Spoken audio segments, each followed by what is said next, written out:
Hi, this is Frank again with a Frank Opinion. I'm tremendously happy to say that we now have 108. As of yesterday, 4 additional congresspersons, all Democrats, became co-sponsors of H.R. 676, the Expanded and Improved Medicare for All Act, single payer, universal health care, nobody out, everybody in, saves everybody a whole lot of money, regardless of what the Republicans say. And it's due obviously to grassroots, your calls, your support, your diligence, your relentlessness in terms of urging your congresspersons to co-sponsor H.R. 676. So now we have 108. That's 56% of the Democrats in the House. And I think we can basically say that we can now move forward and strongly suggest to Minority Leader Nancy Pelosi that she begin to lead vigorously. She's the top-ranking person in the Democratic Party. Lead vigorously on and relentlessly on H.R. 676. But I have some other ideas that I want to share with you. First of all, the 4 congresspersons that came on board yesterday were Maxine Waters, California; Peter Visclosky, Indiana; Darren Soto, Florida; and Doris Matsui from California. Again, these are all Democrats. So suggestion number 1, there are certain congresspersons that are constantly on TV. The one that comes to mind the most is Maxine Waters. The one that comes on second because of the investigations into the shenanigans in the White House is John Lewis. So Maxine Waters, who's on TV almost every day, could she be urged through calls by you, if you're a constituent of hers, or by generally any American citizen that wants to see H.R. 676, to ask her and to urge her, and for her staff to do so as well, that when she's on TV talking about Trump and his antics, that she also suggests to Chris Hayes or whoever it is that's interviewing her that she'd also like to mention H.R. 676 and begin to spend a little bit of time on single-payer universal health care. I think that's fair, given the amount of ratings that she probably gets for MSNBC when she's on Chris Hayes or any other program. Same thing holds true for John Lewis, also Elijah Cummings, and several others. Secondly, think of angles when you are asking for a meeting with your congressperson. So for instance, in meeting with Congressman Tom Suozzi's Chief of Staff, State Director, on Thursday, one of the pieces of information that I brought at that meeting was that he was one of only 2 congresspersons from the New York City Democratic delegation that was not a co-sponsor. All 9 others, there are 9 that are co-sponsors. And also, of the state Democratic delegation, out of 18 members, 13 have become co-sponsors. So he's only one of 5 in terms of the state delegation from New York State that is not a co-sponsor. These are things that you might want to think about. Angles, be creative in trying to figure out what's in it for them in terms of coming on board as a co-sponsor. Thirdly, any congressperson that's part of the Congressional Progressive Caucus, and there are still 11 members of the Congressional Progressive Caucus that have not become co-sponsors. Can't figure out why. Any member of the Congressional Black Caucus or Congressional Hispanic Caucus that have not become co-sponsors of H.R. 676, ask why. Make those calls. Pressure them. Request a meeting. Don't take no for an answer, even though it may take some time. Be okay with meeting with their top person in the office. But do it. It's extremely important. We're close. Find out the objections that or hesitations that the congressperson may have with regard to co-sponsoring H.R. 676. So for Tom Suozzi, my congressman, his state director said, gee, he wants to know what the cost, what the impact, tax and otherwise, might be on his constituency. Okay, fair question.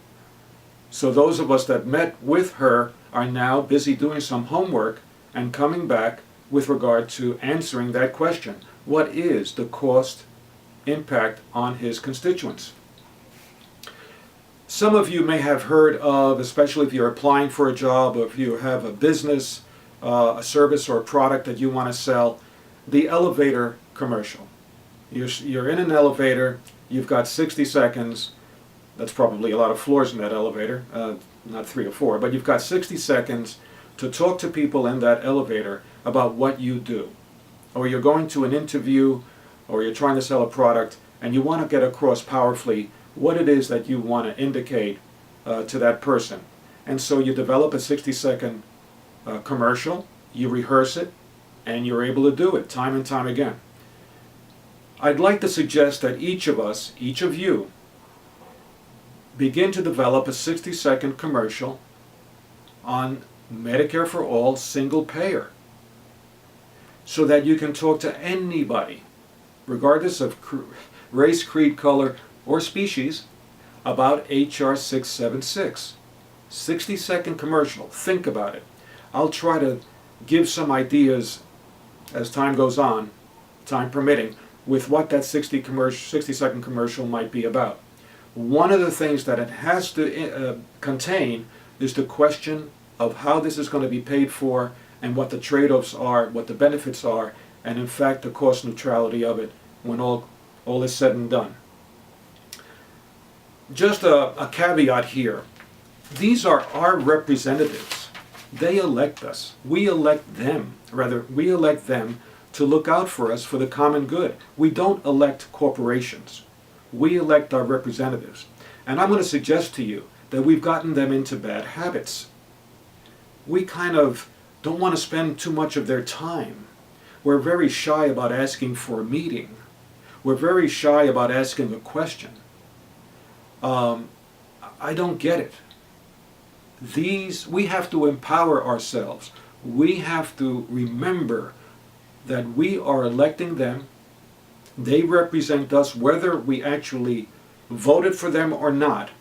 They are representing our district and everybody in that district. And we have a right to know what they stand for. And we have a right to be heard and to tell them what we're interested in, what our positions are.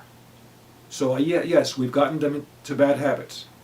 The other thing is, then we know that they're constantly raising money for their own re-election. They don't read. I have found in my 50 years of dealing with elected officials, I continuously I'm amazed about how little they know about research, about things that are happening within the United States, within the world, that they should know. So we also have to educate them. That means we have to educate ourselves. 2 more suggestions. Identify Republicans in blue states that, because they're in blue states, are more amenable, more favorably disposed to a single-payer Medicare for all. And maybe it's because you've seen them on television or seen them at a town hall, and they seem to have heart. They seem to kind of be more open.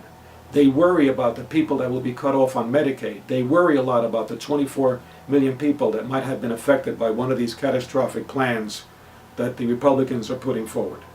So I'm going to give you 2 people that I think there's an opening because of what I've heard them say on TV. Representative Dan Donovan from New York State and Representative Charlie Dent from Pennsylvania. But these are only 2. You may know of others that have indicated in some way that there might be an opening there for that Republican to co-sponsor H.R. 676. Beyond that, you search for moderate Republicans and try to get them on board. The last message that I'm going to leave with you, which I've left before, is starting Monday, start calling Nancy Pelosi's office and asking, number 1, why is she not leading as the top Democratic leader of the party on H.R. 676 when there are 108 co-sponsors and there's no other bill, no other Democratic solution that is in the form of a bill and legislation in her House? And maybe suggest that you'll march on her office. A little, not as big as the Million Day Women's March or the Climate March, or, but a significant march on her office. If she doesn't within, I would say, a week or two, begin to notably lead on H.R. 676. Make those calls. Be relentless. 108. We've come a long way. Congratulations.